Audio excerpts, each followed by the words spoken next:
छत्रपती शिवाजी महाराजांचा, छत्रपती शिवाजी महाराजांचा,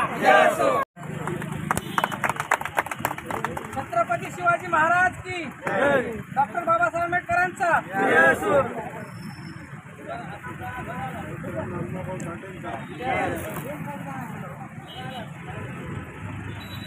स्वागतम सुस्वागतम। डॉक्टर बाबासाहेब आंबेडकरांचा।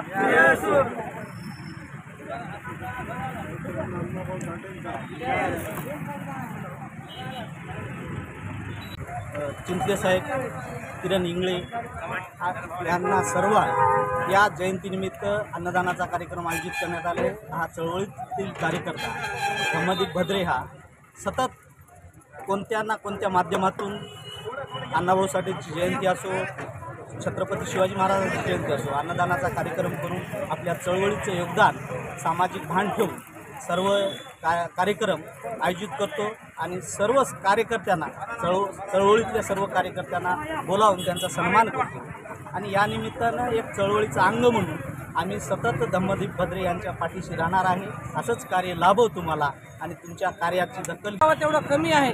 कमी वयामध्ये त्यांनी चांगल्या पद्धतीनं सामाजिक क्षेत्रात काम करण्याचं काम करून या समाजापुढे एक नवीन दिशा आणि याचं एक लोकांना कौतुक करावं असं त्यांची तळमळ हमेशा असते। आणि आमची पूर्ण टीम धम्मदीप भद्रेच्या सोबत अहोरात्र कधीही सोबत राहणारे आहे। सामाजिक कार्यकर्त्याच्या मागं अन्यायाला लढणारे आणि या देशामध्ये आज जे काही दोन घास सुखा समाधानाचे खातो, तर या खाण्यामागे जर विचार केला तर डॉक्टर बाबासाहेब आंबेडकरांचं 100% योगदान या पाठीमागे आहे असं मी या ठिकाणी या कार्यक्रमानिमित्त सांगू इच्छितो। आणि या ठिकाणी आज आपण नरसी चौकामध्ये बाबासाहेब आंबेडकर जयंती साजरी करत असताना धम्मदीप भद्रे हा आमचा मित्र मागल्या अनेक वर्षापासून हा उपक्रम या ठिकाणी शिवजयंती असो, डॉक्टर बाबासाहेब आंबेडकर जयंती असो, अण्णाभाऊ साठे जयंती असो,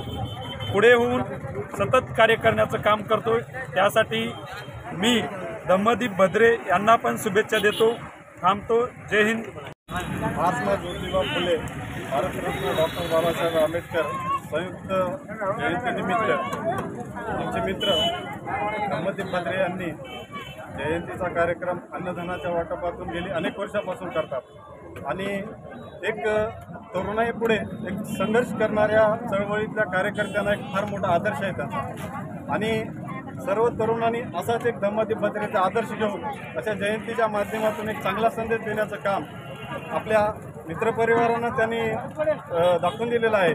आणि सर्व मित्रपरिवारांनी यांचा आदर्श घेऊन असं एक चांगलं काम करावे आणि तरुणांनी संघर्षाच्या माध्यमातून ज्यांनी आपल्याला संविधान दिले, ज्या संविधानाच्या माध्यमातून आपण सर्व जाती धर्म एकत्र आलो, त्या संविधानाला वाचवण्यासाठी आणि त्या संविधानाचा मान ठेवण्यासाठी सर्वांनी चळवळीच्या माध्यमातून संविधान बचाव या गोष्टीसाठी सर्वांनी पुढे येऊन चांगलं कार्य करावं आणि या जयंतीच्या माध्यमातून एक ठाम विश्वास एकत्र केला पाहिजे आणि निश्चय केला पाहिजे की काही जरी असलं तर राष्ट्रातले कुठल्याही गोष्टी जर घडल्या तर संविधानासाठी सर्वांनी एकत्र येऊन संविधानासाठी लढणं हे संघर्षाचं काम आहे समजून त्या कार्याला काम करावं आणि या जयंतीच्या माध्यमातून एक मनामध्ये आदर्श ठेवावा एवढंच मी बोलू इच्छितो। आणि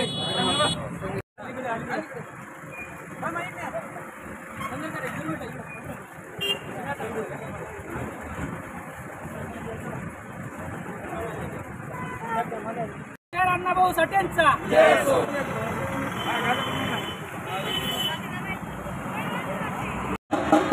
देशाला संविधान बहाल केलं असे भारतीय संविधानाचे शिल्पकार